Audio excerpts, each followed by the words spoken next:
මූලිකම අවශ්‍යතාවය තමයි ඉස්සෙල්ලාම අණු ගැටෙන්න ඕනේ. අණු ගැටීම. අණු ගැටෙන්න ඕනේ. ගැටුනේ නැත්නම් කොහොමද ඵල හැදෙන්නේ? ප්‍රතික්‍රියක අණු ගැටුණොත් තමයි ඵල හැදෙන්නේ. ඒතකොට මේක මට විස්තර කරන්න දෙයක් නැහැ. දෙවෙනි එක අණු සුදුසු දිශානතියෙන් යුතුව ගැටෙන්න ඕනේ.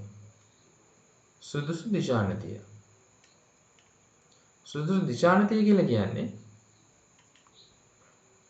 අපි හිතමු H2යි I2යි ප්‍රතික්‍රියා කරලා HI අණු හදනවා කියලා. HI අණු මේකෙන් දෙකක් හැදෙනවා. එතකොට මේ H2 අණු දෙක මේක H2 අණුවක් මේ I2 අණුවක්. මේ අණු දෙක මේ විදිහට ගැටෙන්න පුළුවන්. එතකොට H එකකුයි HI අණුවකුයි තව I පරමාණුවකුයි හැදෙනවා. මෙතනදී එක ඵලය හැදෙන්නේ. ඔයාලට පේනවා මෙතන එක ඵලය හැදෙන්නේ කියලා. මේක තමයි පළවෙනි ආකාරය මම කියන්නේ.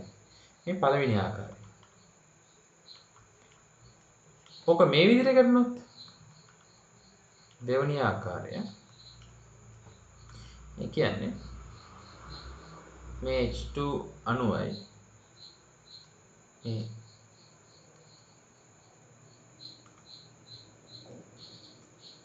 මේ I2 අණුවයි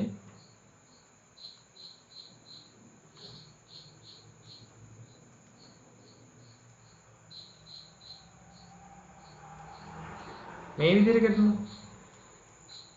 එහෙම ගැටුණොත් මෙන්න මේ විදිහට ඵලය එන්න පුළුවන්. HI කියලා. ඒතර මෙතන HI අණු දෙකක් හැදලා තියෙනවා. ඒතර මෙතනදී ඵලදාව වැඩි. මෙන්න මේක තමයි සුදුසු දිශානතිය කියලා කියන්නේ. උපරිම ඵලදාව කෙන විදිහට ඵල හැදෙන එක. අපි තව එකක් ගමු. NO සහ Cl.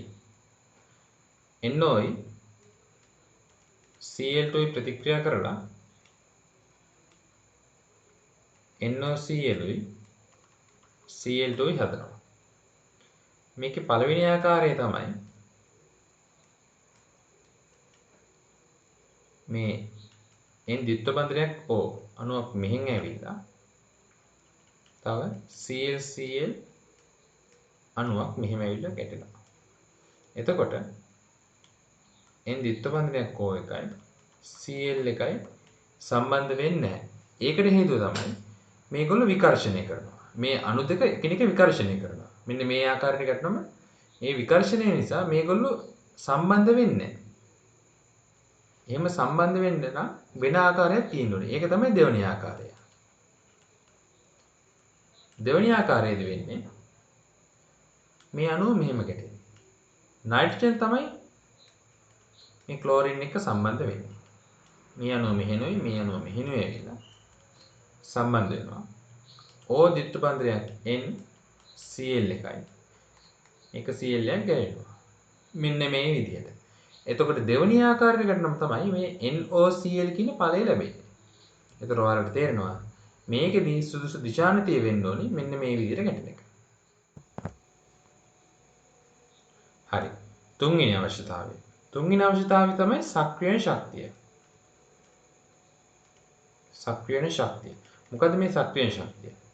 සක්‍රියන ශක්තිය කියන්නේ මෙහෙමයි. දැන් ඔයාලට පේනවා මේ වගේ මේ අණු NO අණුවයි Cl අණුවයි Cl මේ අණුවයි ගැටලෙවිලා NOCl හදනවනේ. එතකොට මෙහෙම හදනකොට මේ ප්‍රතික්‍රියක අණු ගැටලි වෙලා මේ ඵලයක් හැදෙන්න ඕනේ. මේ ඵලය හැදෙන්න ඉස්සල්ලාම වෙන්න ඕනේ. ඉතින් මේ බන්ධනය කැඩෙන්න ඕනේ. මේ ප්‍රතික්‍රියකවල බන්ධන කැඩෙන්න ඕනේ. එතකොට මේ ප්‍රතික්‍රියකවල බන්ධන කැඩෙන්න මේ ගැටෙන අණු වලට තියෙන්න ඕනේ අඩුම ශක්තිය. අපි සක්‍රිය ශක්තිය කියලා කියනවා. එයාලට ශක්තිය එන්නේ කොහොමද? මේ අණු චලනය වෙවි ඉන්නේ. චලනය වෙවි ඉන්නවා කියලා කියන්නේ මේ අණු වලට චාලක ශක්තියක් තියෙනවා. එතකොට මේ ප්‍රතික්‍රියක අණු වල තියෙන චාලක ශක්තිය අර සක්‍රියන ශක්තිය ඉක්මවන්න ඕනේ. එහෙම වුණොත් තමයි මේ බන්ධන කැඩෙන්නේ. එහෙම නැත්නම් මේ බන්ධන කැඩෙවිලා මේ ඵලය හැදෙන්නේ නැහැ. හරි. දැන් සක්‍රියන ශක්තිය ප්‍රස්ථාරගත කිරීම කරන්නේ.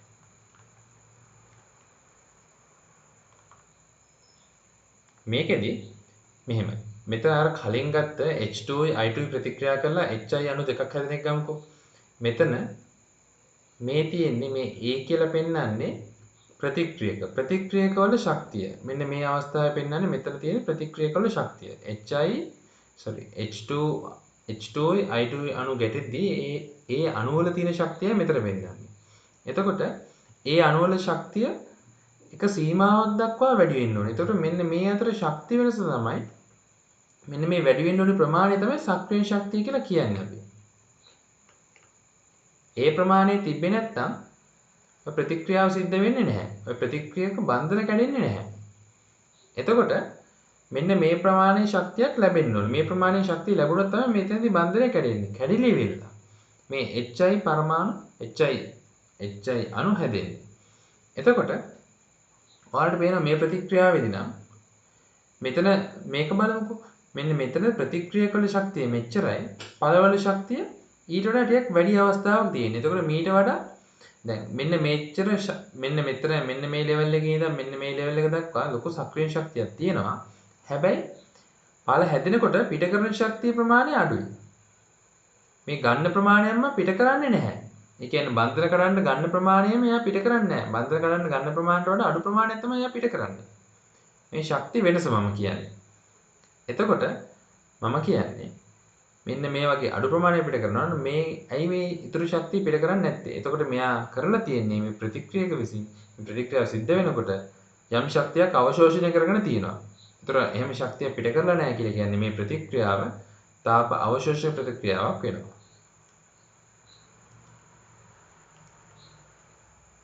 මේකෙදී වෙලා තියෙන්නේ මේ B එකේදී වෙලා තියෙන්නේ ප්‍රතික්‍රියක වල යම් ශක්තියක් තියෙනවා. ඵල හැදෙද්දී ප්‍රතික්‍රියක වල තියෙන ශක්තියට වඩා ඒ කියන්නේ මේ සක්‍රීය ශක්තියට වඩා වැඩි ශක්ති ප්‍රමාණයක් පිට කරලා තියෙනවා. මෙන්න මේ ප්‍රමාණය මෙයා පිට කරලා තියෙන්නේ. මෙන්න මේ ප්‍රමාණයම ශක්තිය පිට කරලා තියෙන්නේ ඵල හැදෙද්දී. ඒ කියන්නේ මෙයා වැඩි ශක්තිය පිට කරලා ඒ කියන්නේ මෙතන සිද්ධ වෙලා තියෙන්නේ තාප දායක ප්‍රතික්‍රියාවක්. මම හිතනවා ඔයගොල්ලන්ට තේරෙන්නේ නැති කියලා.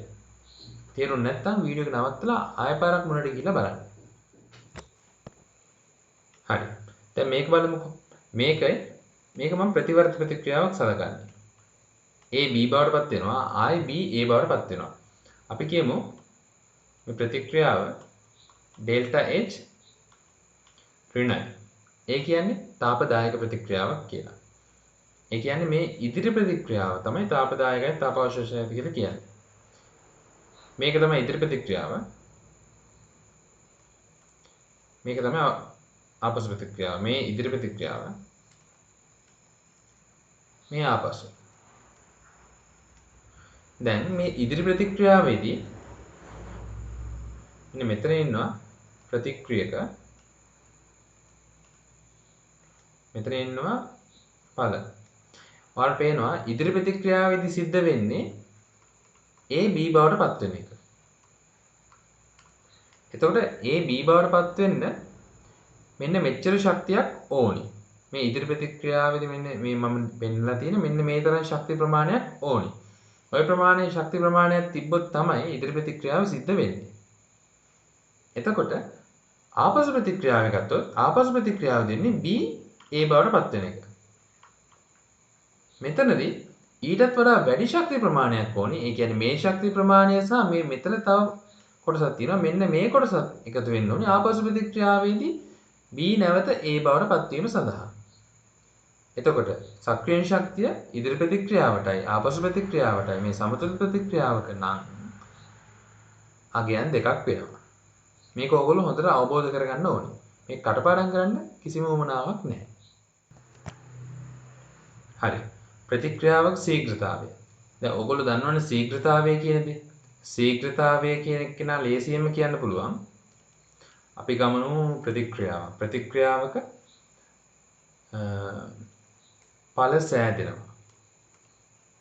ඵල සෑදෙන්න ගත වුණ කාලය. ඵල සෑදුන ඵල ප්‍රමාණය අපි ගත වුණ කාලයෙන් බෙදුවොත් ඔයාලට ශීඝ්‍රතාවය ලැබෙනවා. කෙටියෙන් කියනවා නම් මේ ශීඝ්‍රතාවය කියන එක හඳුන්වන්න පුළුවන් ඒකීය කාලයකදී සාන්ද්‍රණයේ සිදුවන වෙනස. ඒ කියන්නේ ඕක සාන්ද්‍රණය කියලා ගන්නකොට ප්‍රතික්‍රියක සාන්ද්‍රණය වෙන්නත් පුළුවන්, පළවල සාන්ද්‍රණය වෙන්නත් පුළුවන්.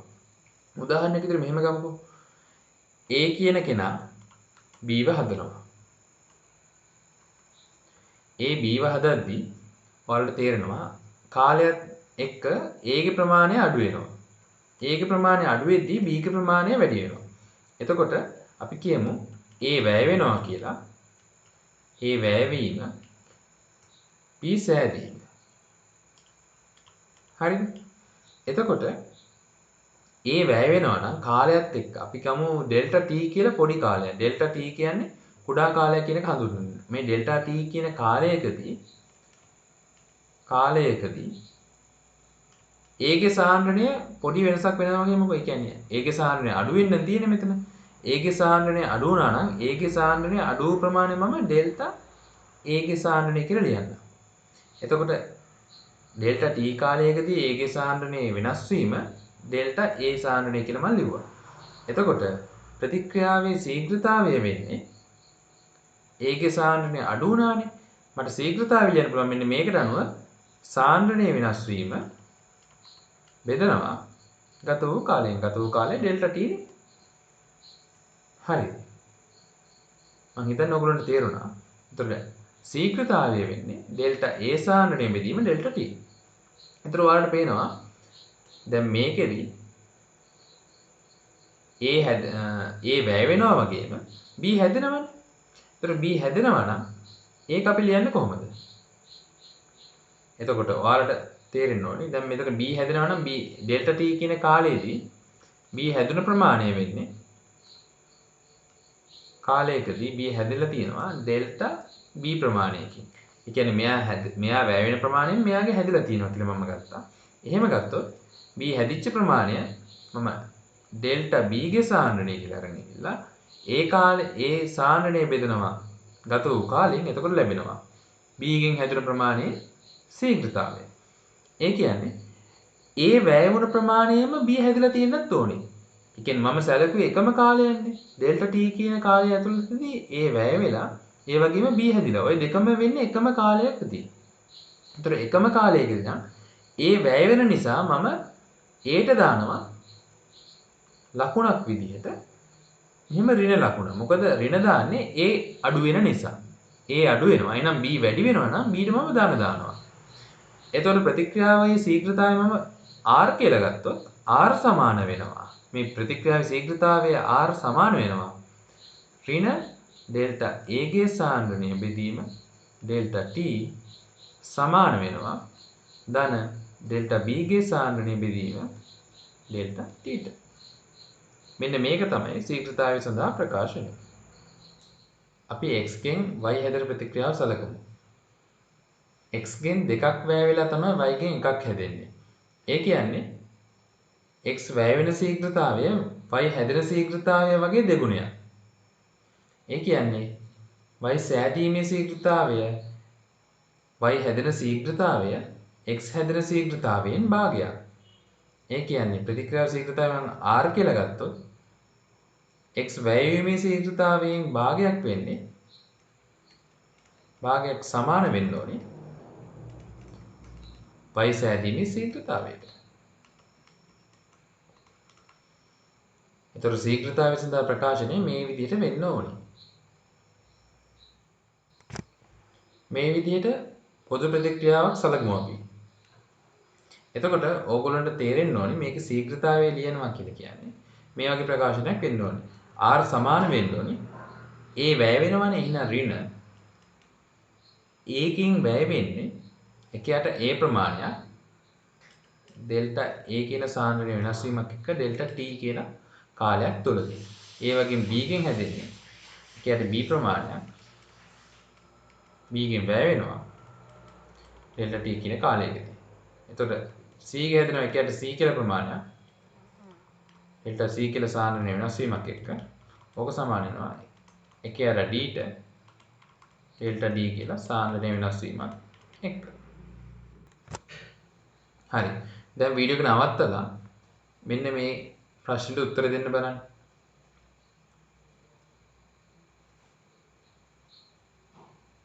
හරි. ඕගොල්ලෝ මේක හැදුවා නම් මෙහෙම වෙන්න ඕනේ. ඕගොල්ලෝ තේරුම් ගන්න ඕනේ ඇමෝනියා වැය වෙනවා, O2 වැය වෙනවා. එතකොට NO2 සහ ජලය හැදෙනවා කියලා. එතකොට ඇමෝනියා වැය වෙන්නේ ඇමෝනියාගෙන් 4න් එකක්.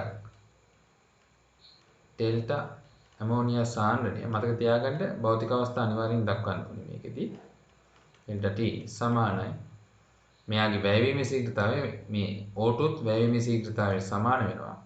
ඩෙල්ටා O2 සාන්ද්‍රණයේ සිද්ධ වෙන වෙනස් වීම බෙදීම ඩෙල්ටා T කාලයකදී ඒත් එක්කම NO2 ගෙන් 4න් එකක් හැදෙනවා.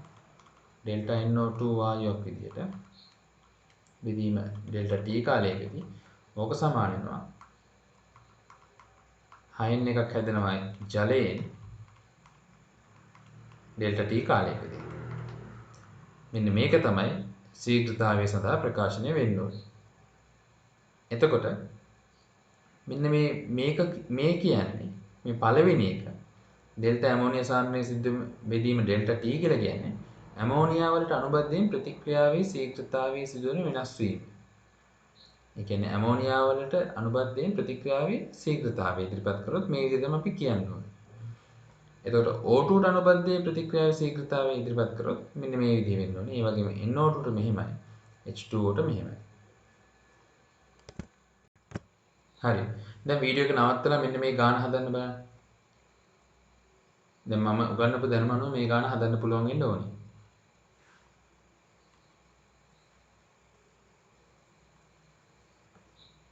හරි. පළවෙනිම දේ මේ වගේ ගානකදී ප්‍රතික්‍රියාවේ ශීඝ්‍රතාවය සඳහා ප්‍රකාශනය ලියා ගන්න.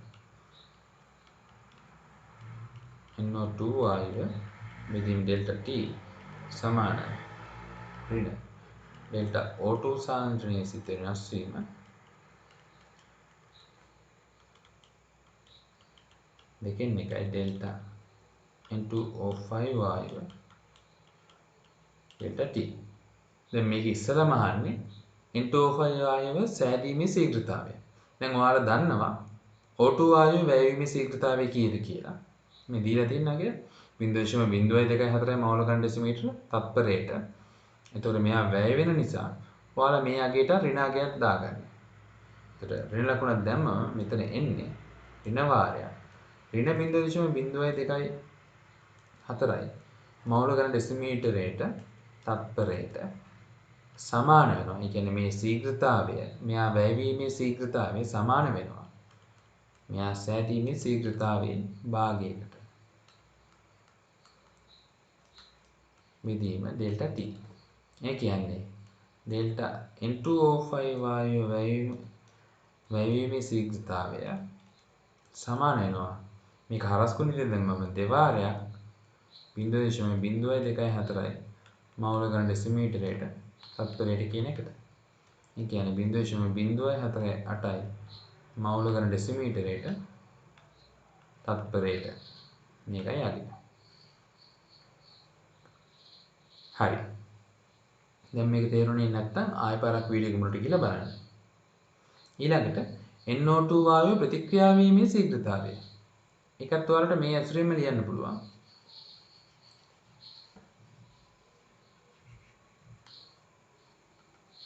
එතකොට NO2 වායුවෙන් ප්‍රතික්‍රියා වෙන්නේ 4න් එකක්. ඩෙල්ටා NO2 සාන්ද්‍රණය බෙදීම ඩෙල්ටා T එක සමාන වෙනවා 0.0224 මෝල් ඝන ඩෙසිමීටරයට තත්පරයට කියන අගයට. එතකොට මෙයා වැය වෙන නිසා මම මෙතන ඍණ ලකුණක් දාගන්නවා. හරි. එතකොට දැන් ඔයාලට ගන්න පුළුවන්. දැන් මේ අගය ඇත්තටම මෙතන දීලා තියෙන්නේ O2 වැයවීමේ ශීඝ්‍රතාවයනේ. එතකොට මෙතන 0.024 මෝල් ඝන ඩෙසිමීටර තත්පරයට කියලා කියන්නේ ඍණ අගයක් වෙන්න ඕනේ. ඒකයි මම මෙතන ඍණ ලකුණක් දැම්මේ. හැබැයි මෙතන මෙයා වැය වෙන නිසා දැන් මම මෙතන මේ අගේ ලියනවා නම් මෙයාට පිටින් තව ඍණ ලකුණක් ඉන්න ඕනේ. මෙයා වැය වෙන නිසා. එතකොට මේක සම්පූර්ණ අගේ වෙන්නේ මෙයාට ඍණ වාරයක් ඍණ ධන වාරයක් ඍණ ආයෙ පාරක් ඍණ උත්තරය තමයි අපි ලැබෙන්නේ. ඒ කියන්නේ 4න් එක වාරයක් delta NO2 වායුව වැයවීමේ ශීඝ්‍රතාවය between delta T සමාන වෙනවා. නිශ්චය 0.24යි මවුල ඝන ඩෙසිමීටරයට තත්පරයට කියන එකට. එතකොට ඩෙල්ටා NO2 වැයවීමේ ශීඝ්‍රතාවය සමානයි 4 වාරයක් ඍණ 0.024යි මවුල ඝන ඩෙසිමීටරයට තත්පරයට. ඒ කියන්නේ 0.096යි මවුල ඝන ඩෙසිමීටරයට තත්පරයට වෙනවා. මෙහෙමයි. මේක ඔයාලට ඕනි නම් මේ ඍණ ලකුණ ගැන හිතන්න ඕනෙම නැහැ. උත්තරේ දාලා ඉවිල්ලා මෙතන වැයවීමේ ශීඝ්‍රතාවය විතර මේ ප්‍රකාශනයේ තියලා අවසාන උත්තරේ විතරක් ඍණ ලකුණක් දාන්න. මොකද එයා වැය වෙන නිසා ඒතර ලකුණ ඍණ වෙන්න ඕනේ. එච්චරයි. එහෙම හිතුවා නම් ලේසි. හරි. දැන් අපි බලමු ප්‍රතික්‍රියාවක ශීඝ්‍රතාවය හොයන විදිය. ඒ කියන්නේ මයින විදිය. ඇත්තටම ප්‍රතික්‍රියාවක ශීඝ්‍රතාවය මයින්න නම් ක්‍රම දෙකක් තියෙනවා. එක්කෝ නියත ඵල ප්‍රමාණයක් ලැබෙන්න අපි ගත වෙච්ච කාලය බලන්න ඕනේ. ඒ කියන්නේ මේ ප්‍රතික්‍රියාව ගමු අපි මැග්නීසියම් HCl එක ප්‍රතික්‍රියා වෙලා මැග්නීසියම් ක්ලෝරයිඩුයි හයිඩ්‍රජන් වායුවයි හැදෙනවා. එතකොට මේ මැග්නීසියම් ක්ලෝරයිඩ් අපි හිතමුකෝ මොකක් හරි එක්කෝ ග්‍රෑම් 5ක් එහෙම නැත්නම් කීයක් හරි ප්‍රමාණයක් අපි ගමුකෝ ඒ අපි දන්න ප්‍රමාණයක් හැදෙන්න ගත වෙච්ච කාලය බලලා ඉන්න අපිට පුළුවන් ශීඝ්‍රතාවය හොයන්න. මෙච්චර ප්‍රමාණයක් හැදෙන්න කොච්චර කාලයක් ගියාද කියලා. එහෙම නැත්නම් අපිට පුළුවන් නියත කාලයකදී කොච්චර ඵල ප්‍රමාණයක් ලැබුණද කියලා. ඒ කියන්නේ විනාඩි 5ක කාලයකදී මැග්නීසියම් ක්ලෝරයිඩ්කින් කොච්චර ප්‍රමාණයක්ද හැදුනේ. අපිට ওই ක්‍රම දෙකටම ශීඝ්‍රතාවය හොයන්න පුළුවන්. එතකොට මේ ප්‍රතික්‍රියාවක ශීඝ්‍රතාවය අපිට කියන්න පුළුවන් මේ විදිහට. ශීඝ්‍රතාවය R කියලා ගත්තොත් සිද්ධ වෙච්ච විපර්යාස ප්‍රමාණය. ඒ කියන්නේ මෙතන වුණ විපර්යාසය මැග්නීසියම් ක්ලෝරයිඩ් හැදුන එකනේ. විපර්යාස ප්‍රමාණය බෙදනවා ඒ සඳහා ගත වෙච්ච කාලය. ගත වූ කාලය. මේක තමයි ශීඝ්‍රතාවය අපි සරලවම අර්ථ දක්ව ගන්න පුළුවන් විදිය. එතකොට දැන් ඊළඟට ඔයගොල්ලෝ දැනගන්න ඕනි මේ ප්‍රතික්‍රියාවක ශීඝ්‍රතාවයට බලපාන සාධක මොනවාද කියලා. අනිවාර්යයෙන්ම බලපානවා ප්‍රතික්‍රියකවල භෞතික ස්වરૂපය. ප්‍රතික්‍රියකවල භෞතික ස්වરૂපය වෙනස් නම් වල භෞතික ස්වરૂපය. මෙහෙම භෞතික ස්වરૂපය කියලා කියන්නේ එයා දැන් ඉන්න විදිහ තියෙනවනේ. කියන්නේ ඝනයක් විතර ද්‍රවයක් විතර වායුවක් විතරද කියලා. ඒතර මෙයා ඝනයක් වගේ ඉන්නවනම් ඔක්කොම අණු එක ළඟ තියෙන්නේ පරමාණු එක ළඟ තියෙන්නේ. ඒතර ප්‍රතික්‍රියා කරන විදිහ වෙනස්. ද්‍රවයක් විතර තියෙනවනම් තවත් විදියක්. ඒතර තව මෙයාලගේ පෘෂ්ඨීය වර්ගඵලය ඒ කියන්නේ මෙයාට වැඩි ප්‍රතික්‍රියා ශීඝ්‍රතාවය වැඩි වෙයි. කියන්නේ පුළුවන් තරම් ගැටුම් සිද්ධ වෙන අවස්ථා ප්‍රමාණයක් තියෙනවනේ. ඒ කියන්නේ සුදුසු දිශානකින් ගියොත් ගැටුම් සිදුවීමේ අවස්ථා ප්‍රමාණය වැඩි කියලා කියන්නේ ප්‍රතික්‍රියාවක් සිදු වෙන්න ගතවන කාලය අඩු වෙනවා. ඒතර ප්‍රතික්‍රියාවේ ශීඝ්‍රතාවය වැඩි වෙනවා. ප්‍රතික්‍රියාව අඩු කාලයකින් සිද්ධ වෙනවා කියලා කියන්නේ ප්‍රතික්‍රියාවේ ශීඝ්‍රතාවය වැඩි වෙනවා. ඒතර අනිවාර්යයෙන්ම මේ වගේම බලපානවා ප්‍රතික්‍රියකවල සාන්ද්‍රණය. ප්‍රතික්‍රියකවල සාන්ද්‍රණය වැඩි නම් සිද්ධ වෙන්න පුළුවන් ගැටුම් ප්‍රමාණයත් වැඩිනේ. ඒ කියන්නේ ගැටුම් සිද්ධ වීමේ සම්භාවිතාවයත් වැඩි. ඒ කියන්නේ වැඩි ප්‍රමාණයක් ගැටුම් සිද්ධ වෙනවා. එතකොට තව බලපාන උෂ්ණත්වය. උෂ්ණත්වය බලපාන්නේ කොහොමද? දැන් මේක නම් වැඩිපුරම විභාග ප්‍රශ්නවලදීත් අහනවා. මේක ඔයගොල්ලන්ට හිතන්නත් පුළුවන් දෙයක්. දැන් උෂ්ණත්වය වැඩි වෙනවා කියලා කියන්නේ ප්‍රතික්‍රියක අණු වල චාලක ශක්තිය වැඩි වෙනවා. අණු වල චාලක ශක්තිය වැඩි වෙනවා කියලා කියන්නේ ඒ අණු වැඩි වේගෙන් චලිත වෙනවා. එතකොට අණු එකිනෙකට ගැටෙනවා නම් අණු වැඩි ප්‍රමාණයක් එකිනෙක ගැටෙන්න පුළුවන්. ඇයි අර චාලක ශක්තිය වැඩි නිසා අණු ගැටෙන්න තියෙන අවස්ථා ප්‍රමාණය ගොඩක් වැඩි.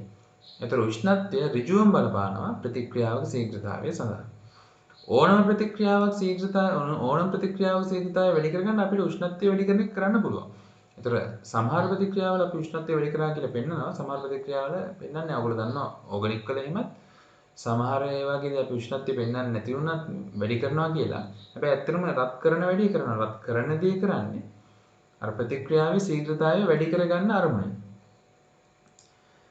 එතකොට දැන් ওই ධාරාවක් වගේ එහෙම නැත්නම් ඔය විද්‍යුත් රසායන වගේ පාඩම් වලට එනවා නම් ඒ වගේ විදිහම ගලා ගිය ආරෝපණ ප්‍රමාණය පවා බලපානවා මේ ප්‍රතික්‍රියාවක ශීඝ්‍රතාවය සඳහා. එතකොට ප්‍රතික්‍රියාවේ ශීඝ්‍රතාවය සඳහා බලපානවා මම මේ කිව්ව කාරණා සහ ඔය අමතරව වචනෙන් කිව්ව දේවල් ඔය හැමදේම ගැනම ඔළුවේ තියාගන්න. මොකද මේවා MCQ වලට අහන්න පුළුවන්. හරි. එහෙනම් අපි ඊළඟ කැලට යමු. හරි. අපි මේ විදිහට ප්‍රතික්‍රියාවක් ගමු. A A B B C C ධන D D. දැන් ඕගොල්ලන්ට පේනවා මේ AB කියන්නේ ප්‍රතික්‍රියක CD කියලා කියන්නේ ඵල. එතකොට මේ simple A B C D කියලා කියන්නේ ස්ටොයිකිය මිතික සංගුණක. එතකොට මේ ස්ටොයිකිය මිතික සංගුණක මේ ප්‍රතික්‍රියාවේ ශීඝ්‍රතාවයට බලපෑමක් වෙන්නේ නැහැ මෙතනදී. දැන් මම කියන්න හදන්නේ දැන් මේ ශීඝ්‍රතාවය කාලයත් එක්ක අපි සම්බන්ධ කරලා ඒතර මේ සාන්ද්‍රණයත් එක්ක සම්බන්ධ කරලා ඉවිල්ලා අපි ගන්නෙ කොහොමද කියලා කියන්න හදන්නේ. එතකොට මෙහෙම දෙයක් තියෙනවා. දැන් ප්‍රතික්‍රියාවක ශීඝ්‍රතාවය මෙයාලගේ මේ ප්‍රතික්‍රියකවල සාන්ද්‍රණයට අනුලෝම ලෙස සමානුපාතික වෙනවා. ප්‍රතික්‍රියාවක ශීඝ්‍රතාවය මේ ප්‍රතික්‍රියකවල සාන්ද්‍රණයට අනුලෝම ලෙස සමානුපාතික වෙනවා. ඒ කියන්නේ සාන්ද්‍රණයට තමයි හැබැයි සාන්ද්‍රණයේ පොඩි බලයකුත් තියෙනවා. ඒ බලයට තමයි සමානුපාතික වෙන්නේ. උදාහරණයක් විදිහට මම ප්‍රතික්‍රියාවේ ශීඝ්‍රතාවය මම R කියලා ගන්නවා. මේ R සමානුපාතික වෙනවා A ගේ සාන්ද්‍රණයේ n කියලා බලයකට. මේ n කියන කෙනා වෙන්න පුළුවන් එක්ක බිංදුව 1 2 3 ඔය වගේ ඕනාගයක් වෙන්න පුළුවන්. ඒතර මේ ප්‍රතික්‍රියාවේ ශීඝ්‍රතාවය සමානුපාතික වුණා ප්‍රතික්‍රියක සාන්ද්‍රණයේ යම් බලයකට. එතකොට මේ n කියලා කියන්නේ මොකද්ද? n කියලා කියන්නේ A ගේ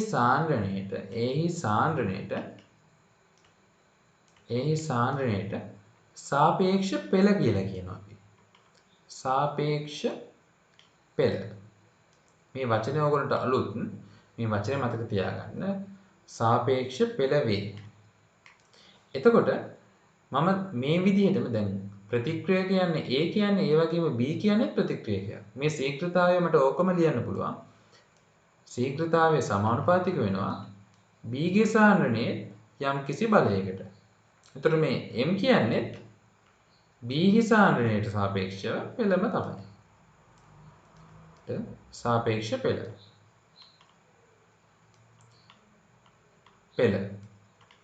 එතකොට මට මේ දෙන්නම එකතු කරලා ඉවෙලා ලියන්න පුළුවන් මේ විදිහට. එලෙසම මේ ප්‍රතික්‍රියා ශීඝ්‍රතාවය R කියන කෙනා සමානුපාතික වෙනවා A ගේ සාන්ද්‍රණයේ n කියන බලයකටයි B ගේ සාන්ද්‍රණයේ n කියන බලයකටයි. මට මේක තනි ප්‍රකාශනයක් වගේ ලියන්න පුළුවන්. එතකොට ඕගොල්ලෝ මේ පෙළ කියන එක ගැන හිතන්න ඕනේ නැහැ. මේක ඔයගොල්ලෝ දැනගන්න මේ පෙළ කියන්නේ මොකක් හරි බලයක් කියලා. දැන් අපි මේ පාඩමේදී කරන්නේ මේ පෙළ කීයද කියලා හොයන එක. ප්‍රතික්‍රියක සාන්ද්‍රණවල කීවෙනි බලයන්ද මේ ශීඝ්‍රතාවයට බලපෑම් ඇති කරන්නේ කියලා. එතකොට දැන් ඔයගොල්ලෝ දැනගන්න ඕනේ දෙයක් තියෙනවා. අපි ගත්තොත් මේ පෙළවල එකතුව. ඒ කියන්නේ n ධන m කියලා කියන්නේ අපි. එහෙම කිව්වොත් ඔයාලෙන් අහන්නේ ප්‍රතික්‍රියාවේ සමස්ත පෙළ මොකක්ද කියලා. සමස්ත පෙළ. මේ ඔක්කොම පෙළවල එකතුව ගත්තොත් ඒකට අපි කියන්නේ සමස්ත පෙළ කියලා. එතකොට මේ එනොයි එමුයි කියලා කියන්නේ මේ ස්ටොයිකියමෙටික සංගුණකය නෙමෙයි. ඒකත් එක්ක පටලවා ගන්න එපා. දැන් අපි හිතමුකෝ n ට හරි m ට හරි බිඳුව කියලා අගේ ආවයි කියලා ඉන්න. n ට හරි බිඳුව ආවයි කියලා කියන්නේ දැන් උදාහරණයක් මෙතන හිතන්න. මෙතන n ට බිඳුව ආවොත් මෙතන එන්නේ a ගේ සාන්ද්‍රණයේ බිඳුව වෙනි බලය. ඒ කියන්නේ මෙතන බිඳුවයි කියලා කියන්නේ n සමාන බිඳුව නම් එතකොට මෙතන බිඳුවයි m බිඳුව නෙමෙයි නම් m කී හරි අගයක් කියලා හිතමු අපි. එතකොට මෙන්න මෙතන එන්න ඕනේ අනිවාර්යයෙන්ම එකයිනේ. ඕනම සාන්ද්‍රණය මෙයාගේ බිඳුවෙනි අගය කියලා කියන්නේ එකනේ. එහෙනම් සාන්ද්‍රණය කෙලින්ම සමානුපාතික වෙන්නේ m ගේ අගය. m ගේ ඒ කියන්නේ b ගේ සාන්ද්‍රණය m වෙනි බලයට. ඒ කියන්නේ මේ ප්‍රතික්‍රියාවේ ශීඝ්‍රතාවයට a ගේ සාන්ද්‍රණයෙන් බලපෑමක් නැහැ. ඒකයි මෙන්න මේකේ තේරුම. මේ පෙළ කියන එකේ තේරුම. එතකොට a ගේ සාන්ද්‍රණය අපි කොච්චර වැඩි කරත් a ගේ සාන්ද්‍රණය කොච්චර අඩු කරත් මේ ප්‍රතික්‍රියාවේ ශීඝ්‍රතාවයේ වෙනසක් වෙන්නේ නැහැ. ඔන්න ඕක තමයි මේකේ තේරුම. මේක මේ විදිහට අවබෝධ කරගන්න. මේ කටපාඩම් කරන්න අවශ්‍ය වෙන්නේම නැහැ. තව දෙයක් තියෙනවා කියන්න. මේකේ n ට ලැබෙන අගය n සමානයි 1 නම් අපි මේකට කියනවා පළමු පෙළ ප්‍රතික්‍රියාවක් කියලා. පළමු පෙළ ප්‍රතික්‍රියාව. මේක n සමානයි 2 නම් මේක අපි කියනවා දෙවන පෙළ ප්‍රතික්‍රියාවක් කියලා. තව දෙයක් මතක තියාගන්න මොකක් හරි ප්‍රතික්‍රියාවක කියලා තියෙනවා නම් ප්‍රතික්‍රියාවක වේගය නිර්ණය කරන පියවර මේක තමයි කියලා. එහෙම නැත්නම් සෙමෙන් සිදුවන පියවර. එහෙමත් නැත්නම් සක්‍රීය ශක්තිය වැඩිම පියවර කියලා පියවරක් දීලා තියෙනවා නම් අන්න ඒ පියවරේදී විතරක් ඒ ප්‍රතික්‍රියකවල ස්ටොයිකියොමීටිය පෙළට සමාන වෙනවා. අන්න ඒකෙදි විතරයි. ඒක හොඳට මතක තියාගන්න. ඒ කියන්නේ මොකක් හරි වේගය නිර්ණය කරන පියවර, එහෙම නැත්නම් සක්‍රීය ශක්තිය වැඩිම පියවර, එහෙම නැත්නම් සෙමෙන් සිදුවන පියවර ඔන්න ඔය විදිහට දීලා තිබ්බොත් අන්න ඒ වෙලාවකදී විතරක් මේ ප්‍රතික්‍රියාවේ ප්‍රතික්‍රියකවල ස්ටොයිකියොමීටිය එයාලගේ පෙළට සමාන වෙනවා. ඔය අවස්ථාවේ විතරයි පෙළට සමාන වෙන්නේ. හොඳට මතක තියාගන්න ඔය කිව්ව කතාව. හරි. මේක අර මම කිව්ව විදිය වේගයේ ප්‍රතික්‍රියාවක වේගය නිර්ණය කරන පියවරක් කියලා හිතන්න. ඒතර මේ ප්‍රතික්‍රියාවේ ශීඝ්‍රතාවය අපි r කියලා ගත්තොත් මේ r කියන කෙනා සමානුපාතික වෙනවා x ගේ සාන්ද්‍රණයේ දෙවෙනි බලයටයි y ගේ සාන්ද්‍රණයේ පළවෙනි බලයටයි. මෙන්න මෙතන ප්‍රතික්‍රියාවක වේගය නිර්ණය කරන පියවර කියලා දීලා තියෙන නිසායි මේ විදිහට උනේ. එහෙම නැත්නම් කොයි වෙලාවකවත් මෙහෙම සමානුපාතික වෙන්නේ නැහැ. ඒක හොඳට මතක තියාගන්න. හරි ළමයි. දැන් මෙන්න මේ ගාන ලියාගන්න.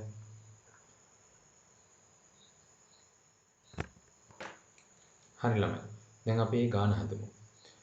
මේ ගණන් හදනකොට මතක තියාගන්න මම මේ කියන ක්‍රමයේම අනුගමනය කරන්න. මේ විදිහටම කරන්න. මොකද මේවට මේ පොයින්ට් වලට තමයි ඕගොල්ලෝ ලකුණු හම්බ වෙන්නේ. ඉස්සෙල්ලම ප්‍රතික්‍රියාවේ ශීඝ්‍රතාවය r නම් කියලා ලියන්න. ශීඝ්‍රතාවය r නම් මේ r කියන කෙනා සමානුපාතික වෙනවා x ගේ සාන්ද්‍රණයේ p කියලා බලයකටයි y ගේ q කියලායි z ගේ r කියලා. ඔයාලා දන්නවා මේ p q r කියලා කියන්නේ x y z ගේ සාන්ද්‍රණ වලට සාපේක්ෂව පෙළ කියලා. හැබැයි ඔයගොල්ලෝ දැනගත්ත වැඩක් නෑ ඒක. ඒක කියන්න ඕනේ. දැන් එහෙම කියනකොටත් මේකේ ලකුණු හම්බ වෙනවා. p q r යනු පිළිවෙලින් x y සහ z හි සාන්ද්‍රණයට සාපේක්ෂව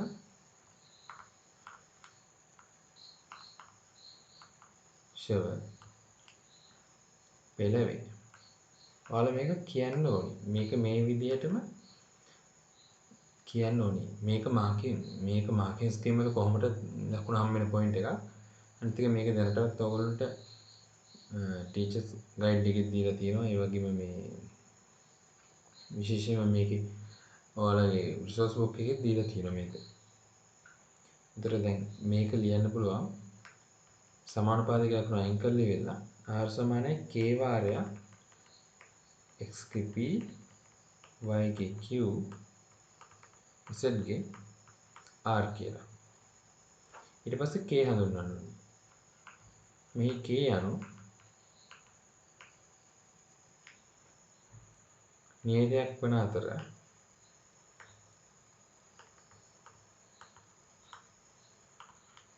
එය ශීඝ්‍රතා නියතය වේ.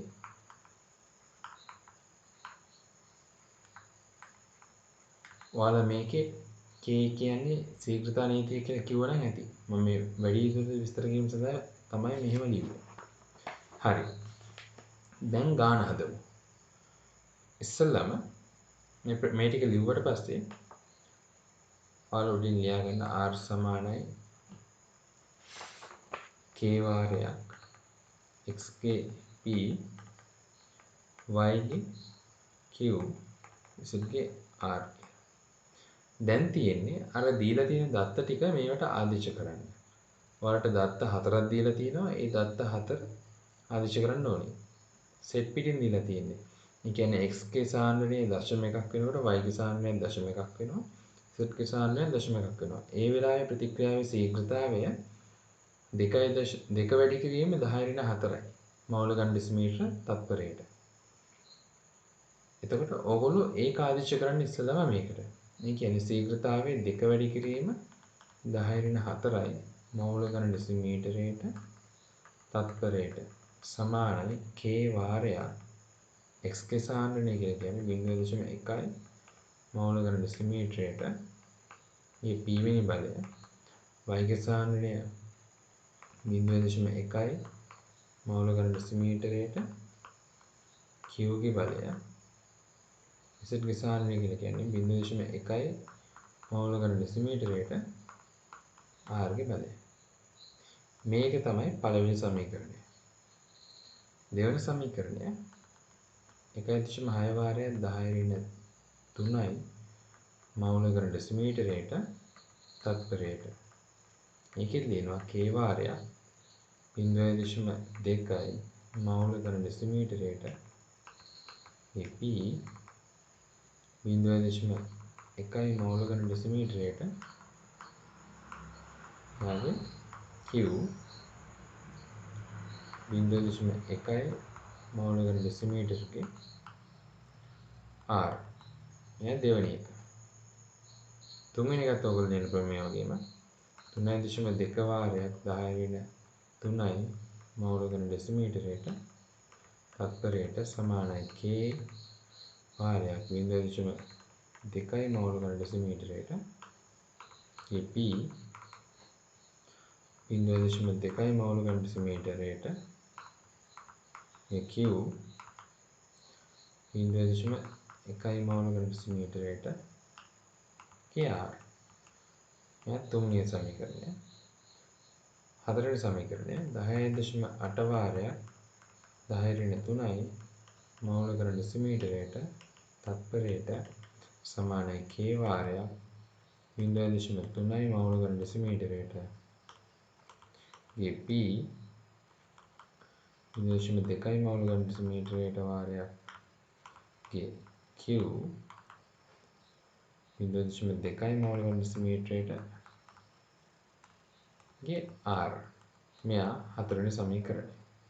දැන් ඔයාලට කරන්න තියෙන්නේ ඉස්සෙල්ලාම මේ සමීකරණ හතර ලියා ගන්න එක. දැන් හොඳට බලන්න මේ දැන් ඔයාලා මෙතන PQR හොයන්න ඕනනේ. ඒකට මේකේ කපන්න පුළුවන් දේවල් කැපිලා යන දේවල් ටික කපලා දාන්න. ඒ කියන්නේ දෙවන සමීකරණය පළවෙනි එකෙන් බෙදුවොත් ඔයාලට පේනවා මෙතන දශමයකට දශමයක් කැපෙනවා, මෙතන දශමයකට මේ දශමයකත් කැපෙනවා. 1.6 වැඩි කිරීම 10^3යි බෙදුවම 2 වැඩි කිරීම 10^4න් ඔයාලට මේක p ට අගයක් හොයාගන්න පුළුවන්. 2 බෙදෙනවා 1න් 1.6 වැඩි කිරීම 10^3 බෙදීම දෙවාරයක් 10^4යි. සමානයි k ට k කැපිලා යනවා 0.2 බෙදීම 0.1 ඒකේ p. අනිත් අය කැපිලා යනවා. දැන් මේකේ හොයන්න පුළුවන් p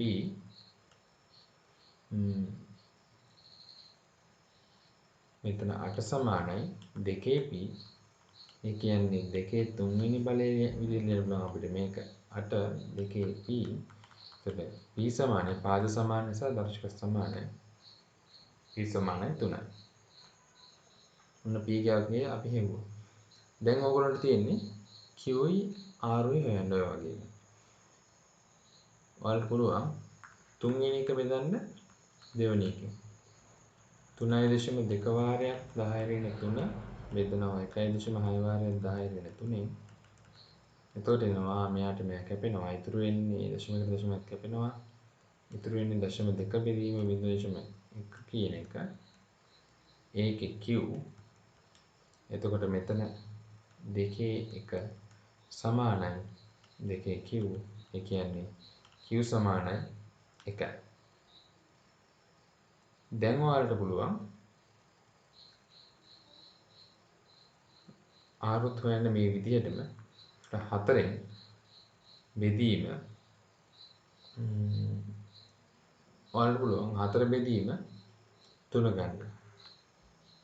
10.8 වාරයක් 10 ඍණ 3 බෙදීම 3.2 වාරයක් 10 ඍණ 3 සමානයි 0.3 බෙදීම 0.2. දැන් ඔයාලා දන්නවනේ p ගේ අගය ඒක ආදිශ කරන්න 3යි 0.2 q බෙදීම 0.2 q කියන එක මෙතන කැපිලා යනවා. මෙතන ඉතුරු වෙන්නේ 0.2 බෙදීම 0.1 r බලය. දැන් මම මේක සුළු කරන්නේ නැහැ. මේක ඔයගොල්ලන්ට සුළු කරන්න පුළුවන්. ඔයගොල්ලන්ට මේකෙදි r විදිහට ලැබෙනවා බිඳුව. පළවෙනිම කාරණේ තමයි මේක මේ විදිහට ඔයගොල්ලන්ට ගන්න පුළුවන් වෙන්න ඕනේ. මේ p q r කියන අගයන් ටික. දැන් ඔයාලා පෙළ දන්නවා. ඒතර සමස්ත පෙළ කියලා කියන්නේ මේ තුන් දෙනාගේ එකතුව. සමස්ත පෙළ කියලා කියන්නේ p ධන q ධන r ඒ කියන්නේ 3 ධන 1 ධන බිඳුව ඒ කියන්නේ 4යි.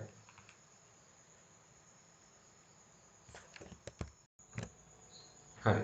දැන් ඕගොල්ලෝ p q r ගේ අගයන් දන්නවනේ. ඒ නිසා මේ විදිහට ශීඝ්‍රතා ප්‍රකාශනය ලියන්න r සමානයි k ගේ xk ඝනය y ගේ 1 z ගේ බිඳුව. මේවා තමයි පෙළ වෙන්නේ. එතකොට දැන් ඔයාලට ඊළඟට හොයන්න තියෙන්නේ ප්‍රතික්‍රියාවේ ප්‍රතික්‍රියකවල ආරම්භක සාන්ද්‍රණය 0.3 මෝල් ඝන සෙන්ටිමීටරයට වෙනකොට ප්‍රතික්‍රියාවේ ශීඝ්‍රතාවය කීයද කියලා. ඒක හරියම ලේසියි. ඒක හොයන්න අපි ගමු අලුත් ශීඝ්‍රතාවය නව ශීඝ්‍රතාවය r dash කියලා.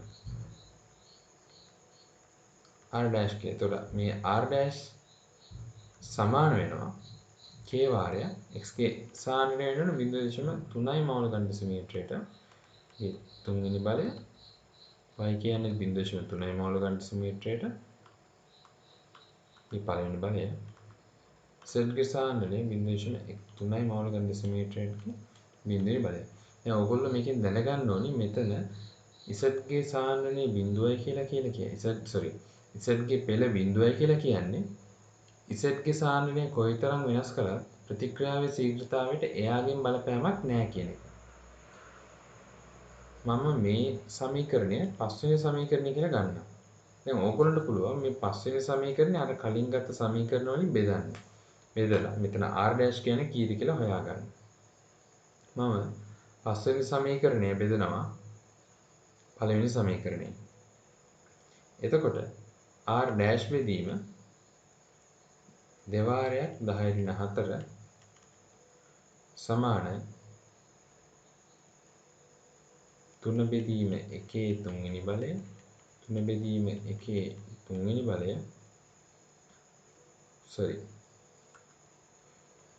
මෙතන පළවෙනි බලය වෙන්න ඕනේ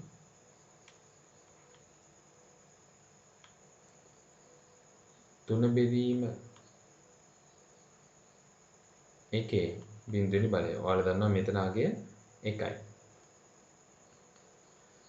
r dash සමානයි. ඒ අනුව ඔයාලට ගන්න පුළුවන් 1.62 වාරයක් 10 ඍණ 2යි මෝල් ඝන සෙන්ටිමීටරයට කියලා. දෙසිමීටර සහ තත්පරයට කියලා දෙනවා. මතක තියාගන්න මේ වගේදී ඒකක දාන්න ඕනි. මෙතනත් ඒකක එන්න ඕනි මෝල් ඝන සෙන්ටිමීටරයට තත්පරයට කියලා. සහ ඔයාලා මේව සුළු කරද්දී මේ පද හැම එකක්ම හඳුන්වන්න මතක තියාගන්න. එහෙම නැත්නම් ඒවට ලකුණු අඩු වෙනවා. මොකද මේ ප්‍රශ්නේ ලේසි. මේ ප්‍රශ්නේ ලේසි නිසාම ලකුණු අඩු වෙන්න තියෙන තැනත් වැඩි. එතකොට ඔයාලට මේ විදිහට අලුත් සාන්ද්‍රණය හොයන්නත් පුළුවන්. ඔයාලා දැන් try කරන්න 2011 පාස් පේපර් එක ඔයාලට කරන්න පුළුවන්. 2011 පාස් පේපර් එක ඔයගොල්ලෝ කරන්න තනින් try කරන්න. මම ඒකත් ඊළඟට කියලා දෙන්නම්.